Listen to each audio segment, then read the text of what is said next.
Hola, ¿qué tal amigos? Gracias por estar ahí conectados con nosotros. En esta oportunidad tenemos como invitada a la doctora Patricia Polanco, quien es asesora migratoria. Hola, ¿qué tal, doctora? Hola, ¿cómo estás? Y hoy abordamos el tema de cómo prepararse adecuadamente para solicitar visa americana. Así que la doctora, quien es experta en el tema, nos va a explicar cuáles son estos pasos que hay que seguir para que este proceso resulte exitoso. Okay. Doctora, y es realidad, porque a veces la gente va con ciertas creencias, que cuando uno indaga con personas como usted, especialista en el tema, dicen, pero eso no es necesario. Es realidad que hay que tener una cuenta bancaria solvente antes de ir a solicitar visa americana. Mira qué pasa, se supone que el que solicita una visa de paseo, de turista, ya sea para Estados Unidos o para cualquier otro país, en realidad el visado y un viaje de placer pudiéramos decir que es algo totalmente superfluo y que tú, cuando te embarcas en ese proyecto, tú tienes todas tus necesidades cubiertas y tú tienes una solvencia económica y una estabilidad financiera que te permite costear ese viaje. Entonces, ¿cómo tú pruebas eso? ¿Cómo tú costeas ese viaje? Pues con fondos propios que tú tengas en una cuenta de banco, en certificados de ahorros, en títulos financieros, porque no necesariamente que tú tengas una tarjeta de crédito con un límite de crédito alto indica que tú tienes en el momento que tú solicitas la visa una estabilidad económica, porque hay muchas personas que tienen créditos altos en tarjetas de crédito, pero necesariamente eso no significa que tengan una liquidez o que puedan, si esa tarjeta en un futuro presenta cargos por ese límite de crédito alto, que esa persona luego pueda asumir el compromiso de en realidad saldar esa deuda. Entonces hay una diferencia entre ese límite de crédito alto de una tarjeta de crédito y de que tú tengas una cuenta de banco o tengas ahorros a través de certificados financieros, porque se entiende que si tú tienes la capacidad de tener ahorros por X monto, entonces tú tienes una disponibilidad financiera que te permite cubrir tus gastos y además tener un porcentaje mensual, quincenal o como la persona de alguna manera se organice financieramente, y que tú destinas unos fondos para un ahorro, que puede ser para un viaje, para un fondo de emergencias, porque quieres cambiar tu vehículo y estás teniendo ahí ese ahorro por diversas razones. No hay un monto, eso sí, no hay un monto específico que se entienda de que si la persona no tiene 300,000 pesos en el banco, por ejemplo, no va a calificar para la visa. No es así, pero se supone que el adulto que solicita va a pagar ese viaje con fondos propios, que él mismo se costea su viaje porque es solvente, o sea, es una cadena de cosas, y que debe tener por lo menos disponibilidad de pagarse su boleto aéreo y su estadía y su sustento en ese viaje. Y entendemos que ese sustento tiene que ver con que esa persona va a ir a un país extranjero, independientemente de que se quede en la casa de un familiar. Esa persona va a pagar transporte en Estados Unidos, va a ir a centros de diversión, a lugares turísticos, va a ir de compras, porque se entiende que ese es el fin del viaje. Entonces, lo ideal es que la persona tenga lo suficiente para costearse su boleto aéreo, sus gastos durante su estadía, y que tenga cierta holgura, porque no necesariamente debe quedarse su cuenta de ahorros en cero luego que haga ese viaje. Claro. O sea que todas esas cosas hay que tomarlas en cuenta. Así es. Entonces, ya entrando, doctora, de lleno al tema, ¿cómo uno se prepara adecuadamente para ir, dígase, a esa cita al consulado o para solicitar visa americana? ¿Cuáles documentos debe tener preparada esa persona? Y esa preparación completa. Vamos a hablar eso. Lo primero y lo ideal es que pueda asistir a algún tipo de consulta con alguna oficina de asesoría migratoria para que evalúen su caso. Hay personas que lamentablemente no califican para la visa por un sinnúmero de razones, que en ese momento no tengan ingresos, que no tengan empleo, que no tengan negocio o que recién hayan ingresado a un empleo. Esa pudiera ser una razón por la cual se le indicaría al solicitante que espere tal vez unos meses. ¿Para qué? Para estar fijo en ese empleo, para que ya tenga cierta antigüedad. Hay personas que tienen situaciones judiciales y no es recomendable, si tú tienes una situación judicial en proceso, que se solicite la visa, porque la visa no va a ser aprobada. Y hay otras personas que lamentablemente no cumplen con los criterios de arraigo que generalmente se solicitan. ¿Cuáles son esos criterios de arraigo? Que la persona tenga lazos familiares en el país.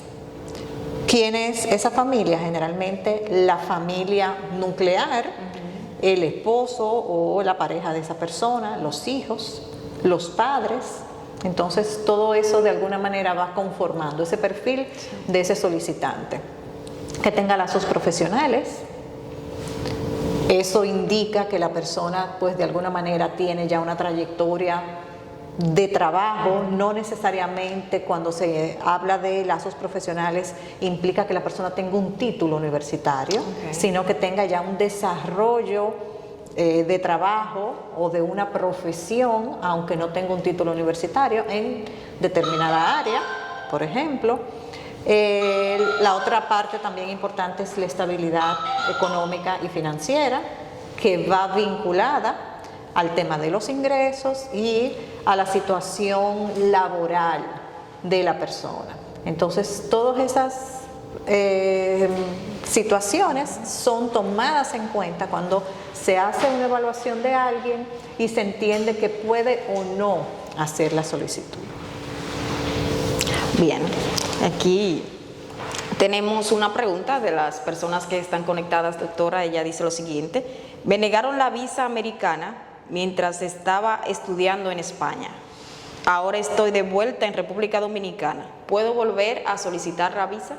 La visa la puede volver a solicitar siempre y cuando cumpla con los criterios que estamos indicando que la persona debe de alguna manera cumplir o tener. Es muy probable que a esa persona no le hayan aprobado su visa en España porque no era su lugar de residencia permanente y obviamente con España no tenía lazos más que los estudios que estaba realizando en ese momento y se encontraba en España de manera temporal. Entonces lo ideal es que la persona solicite la visa en el país donde vive de manera regular o en su país de origen.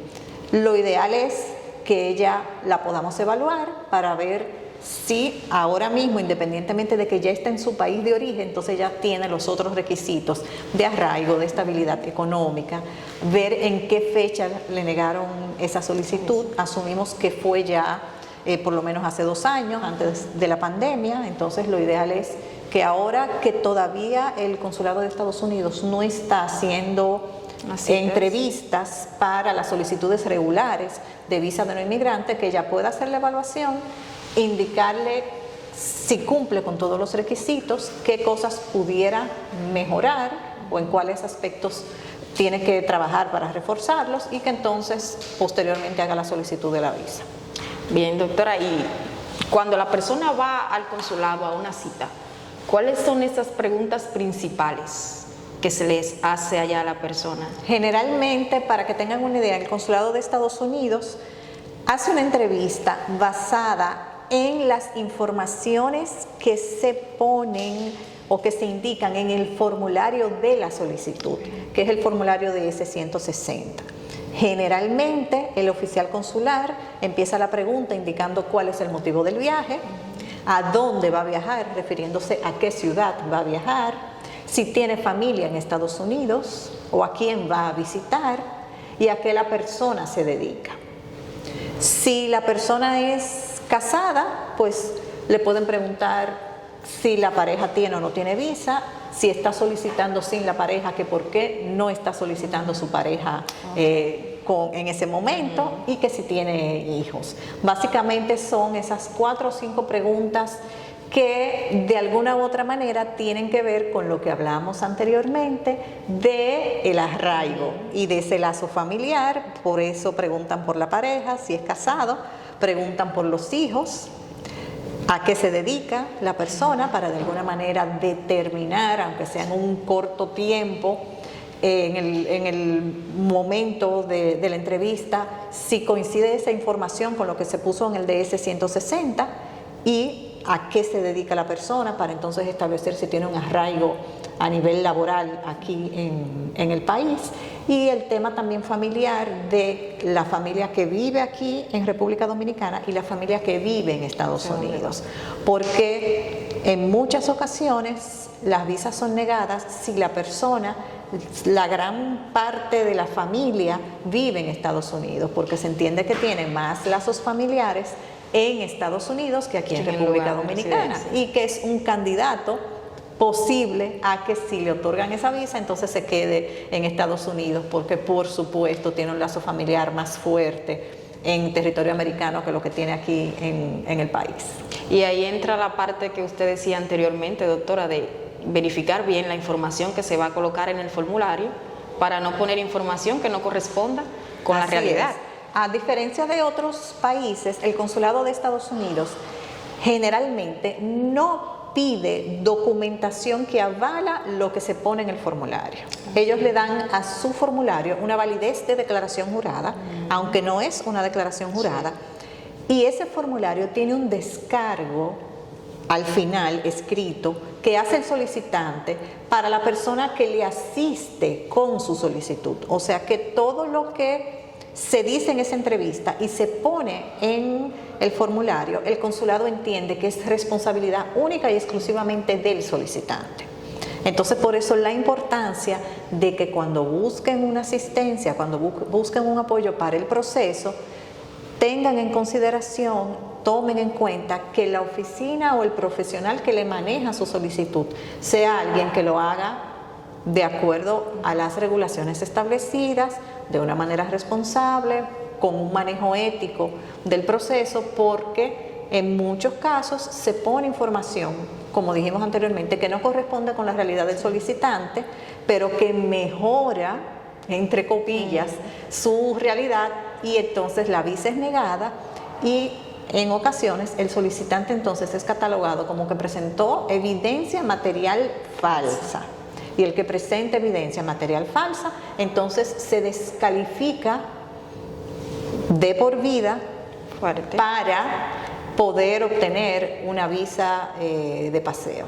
O sea que al final la responsabilidad es del solicitante, aunque en muchas ocasiones, obviamente, quien maneja esas informaciones y quien asesora o aconseja al solicitante de que ponga que es casado, de que en vez de poner un salario de 35,000 pesos, le pida en el lugar donde trabaja que le hagan una carta por 50, que busque un préstamo para que cuando vaya a la cita tenga mayores ahorros, que busque un notario que le haga un acto de venta de un vehículo que en realidad no es del solicitante. Entonces son todas esas malas prácticas que hacen que una persona pues lamentablemente no obtenga el visado y que sea penalizado sin que la persona que lo asiste entonces tenga ningún tipo de responsabilidad.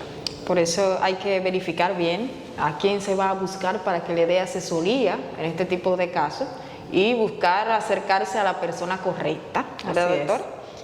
Personas confiables.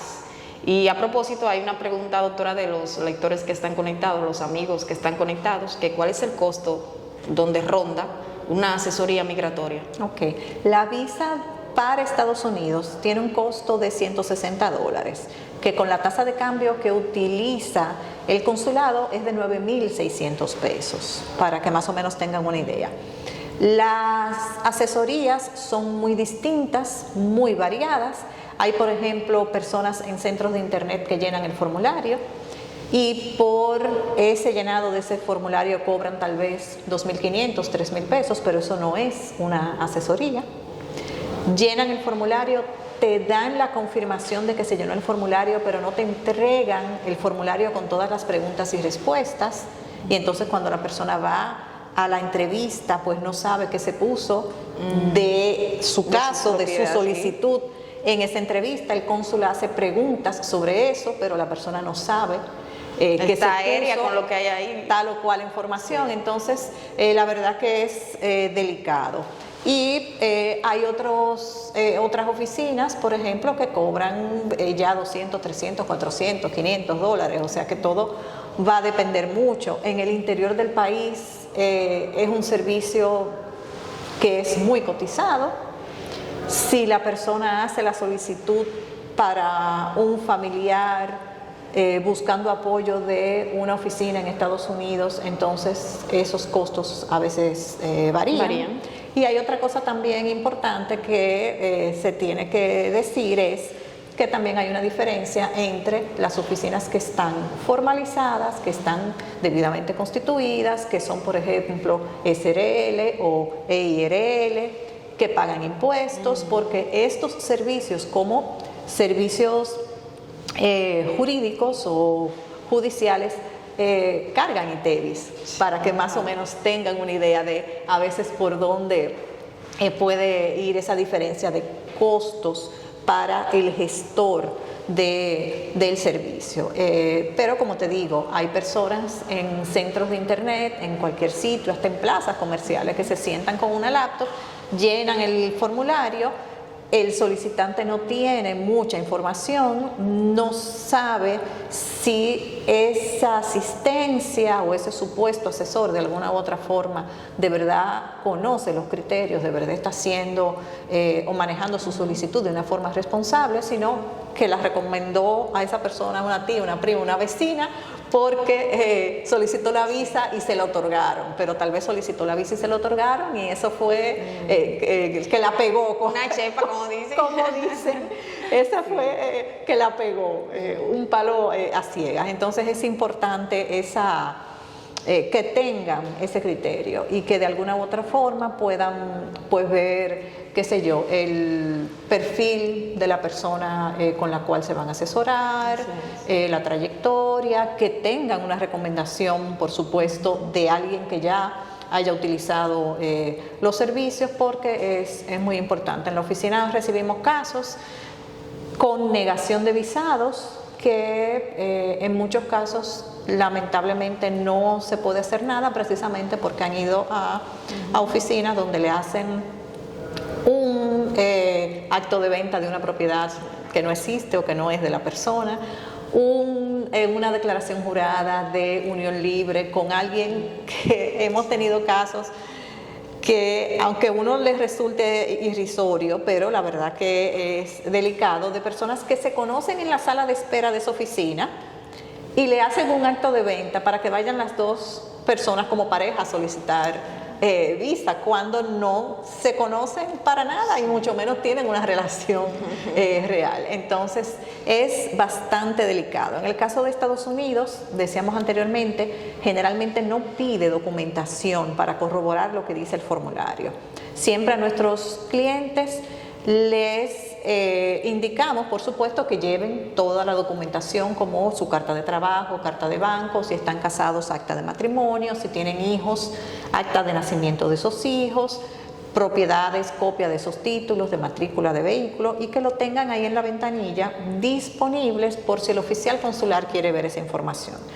Pero generalmente no se lo piden, a diferencia de los estados Schengen, que son países que generalmente te dan una visa para tu poder de alguna manera circular entre esos países. Son solicitudes que no conllevan entrevista en la mayoría de los casos, por ejemplo, citas de visa de turismo para España, Italia, Francia, Alemania, sino que tú depositas tu solicitud y sí te exigen que tú deposites todos tus documentos. Entonces, además de la solicitud de la visa, se tiene que depositar todos los documentos. En el caso de Estados Unidos, la persona sí se presenta a una entrevista, el oficial consular le da más importancia a la solicitud y a lo que diga la solicitud, y queda opción del oficial consular que hace la entrevista, que es quien evalúa el caso, pedirle o no al solicitante la documentación que avale lo que se puso en la solicitud. Bien, y luego, doctora, de que a una persona le niegan la visa por X o Y razón, ¿qué tiempo debe esperar para volver a solicitar? No hay un tiempo específico, ni determinado ni por ningún protocolo, ni por ninguna regulación, ni ley. Lo recomendable es que la persona solicite de nuevo la visa cuando haya tenido cambios en su situación o en su perfil que sean de alguna u otra forma considerables y que mejoren esa próxima solicitud que se vaya a preparar. El consulado a todo el mundo generalmente le entrega por escrito 2 párrafos muy breves en media hoja, 8,5 por 11, indicando que la visa fue denegada de acuerdo a la sección 214b, que es la sección que habla de la inegibilidad de la visa, del solicitante, porque no pudo probar que tenía lazos suficientes en su país de origen y que vuelva a solicitar cuando su situación cambie. Pero no hay un tiempo específico o determinado.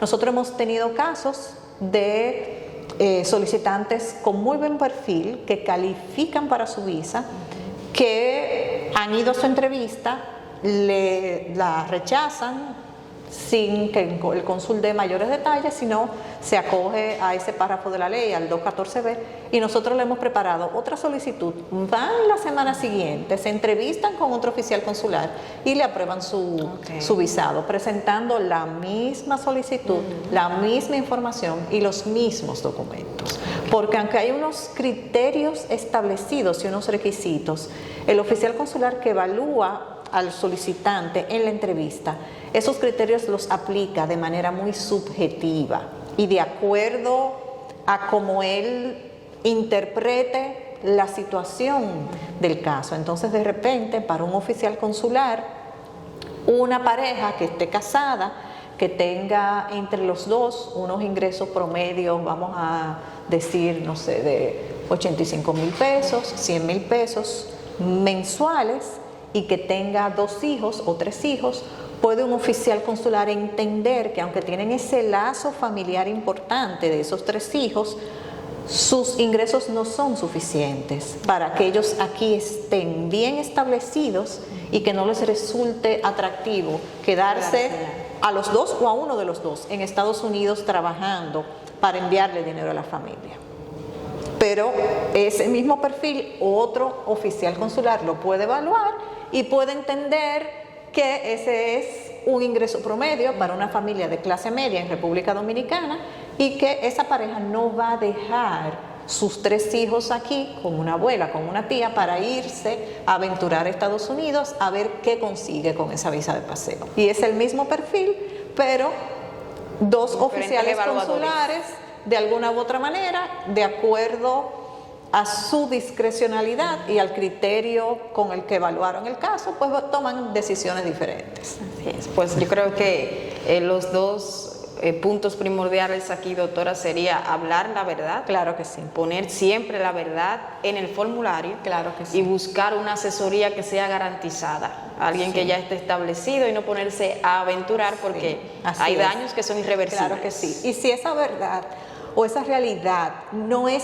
favorable en el momento que usted quiere solicitar la visa, entonces es preferible que usted espere varios meses para ver si la situación por la cual usted no califica en el momento que quiere iniciar el proceso, pues cambia, porque en muchas ocasiones pues la persona acaba de perder un empleo y con su liquidación quiere hacer ese viaje, que se pudiera entender, bueno, mira, yo tengo este monto disponible, un monto que yo no estaba esperando, yo quiero hacer un viaje, voy a tomarme unos días y quiero irme por 3 semanas. Y cuando yo entonces regrese, inicio mi búsqueda de trabajo. Eso pudiera entenderse que es algo lógico y algo que pudiera pensar una persona que se le presente esa situación.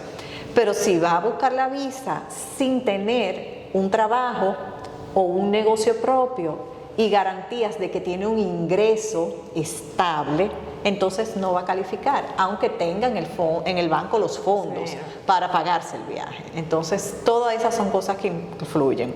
Otra cosa importante con el tema de los negocios, hay personas que tienen negocios muy prósperos, que les va muy bien, pero no son negocios que están formalizados. Entonces, para el consulado de Estados Unidos y para los otros consulados, es importante que esos negocios estén formalizados. ¿Qué es estar formalizados? Que haya un registro del nombre en la Oficina Nacional de Propiedad Intelectual, en ONAPI, y que ese negocio tenga un registro mercantil. ¿Qué es el registro mercantil? El registro que se hace de esa empresa que previamente se formó a través de una asamblea donde se especifica quiénes son los accionistas o los dueños, las acciones, cuál es el fin de esa empresa, y entonces eso se registra en la Cámara de Comercio de la ciudad donde la persona esté operando. Todos los negocios de Santo Domingo pues se registran en la Cámara Comercial de Santo Domingo, los de Santiago pues en la Cámara Comercial de Santiago, y esas cámaras comerciales entonces emiten un registro mercantil. Y obviamente si la persona tiene su negocio registrado, entonces también implica que tiene que tener un registro nacional de contribuyente para entonces hacer sus pagos correspondientes de impuestos a la Dirección General de Impuestos Internos. Eso es en el caso que sean compañías. En el caso de que sean profesionales independientes, en muchos casos las personas entonces tienen un registro nacional de contribuyente como persona física, o sea, como persona, no como una empresa, que hacen ese registro con su cédula. Entonces, en cualquiera de los dos casos, el consulado da como bueno y válido o entiende que esos negocios que la persona tiene o esa profesión independiente a la cual la persona se dedica ya es algo que está establecido y que es un proyecto que ese solicitante tiene de manera permanente y que el solicitante entiende que va a seguir desarrollando y realizando en un largo periodo de tiempo, porque nadie que tiene tal vez un negocio constituido, pues si le dan una visa se va a ir a Estados Unidos y se va a quedar con una visa de paseo a hacer tal vez un trabajo muy distinto y distante de su medio de vida aquí en el país. Entonces es importante que el que sea comerciante, el que tenga un negocio propio, tenga ese negocio formalizado, porque es lo que le va a dar la seguridad al consulado de que ese solicitante cuando le den la visa va a regresar porque tiene su negocio aquí, donde ya ha puesto un empeño, un esfuerzo, ha hecho una inversión, y que ese solicitante visualiza el desarrollo de ese negocio a un largo plazo, porque ya no es un negocio informal de que tú tienes una tienda de ropa en una habitación en tu casa o un salón de belleza en la marquesina de tu casa, porque ya tú te embarcaste en el proyecto de tener un local, de formalizar tu empresa, tener el registro mercantil, de que tú le vendes a otras empresas y esas empresas a las cuales tú le vendes entonces te piden factura con comprobante fiscal, y para eso tú tienes que tener tu RNC, o sea que está toda esa otra parte para quienes tienen negocios propios o son profesionales independientes, que es muy importante que lo tomen en cuenta. En muchas ocasiones la persona cumple con los otros criterios del arraigo familiar, de que tienen propiedades, vehículos, que tienen ahorros, pero entonces le falta la parte de la formalización de su negocio o de su profesión. Y el consulado en muchos casos le dice: queremos darle la visa, usted tiene sus lazos, pero entonces su sustento es algo totalmente informal. Debe traerme su registro mercantil, o cuando usted registre su negocio o cuando formalice su empresa, entonces vuelve y solicite la visa. Así es, pues un tema bastante interesante. Y para finalizar ya, doctora, vamos a decirle a los amigos dónde pueden consultar con usted. Perfecto. Sus redes, sus números telefónicos. Claro que sí. Nuestra oficina está aquí en Santo Domingo, en el área de Bellavista. Vamos a dar un único número, que es nuestro WhatsApp, que por esa vía es mucho más fácil. Nuestro WhatsApp es el 601-9042. 601-9042. En Instagram pueden ubicarnos como Consularis CM, Instagram Consularis CM, y en Facebook como Consularis, y por cualquiera de esas vías, pues con muchísimo gusto podemos completar alguna información que se haya quedado ahora en este espacio sin responder, o ya brindarles algún tipo de asistencia o apoyo si deciden iniciar algún proceso.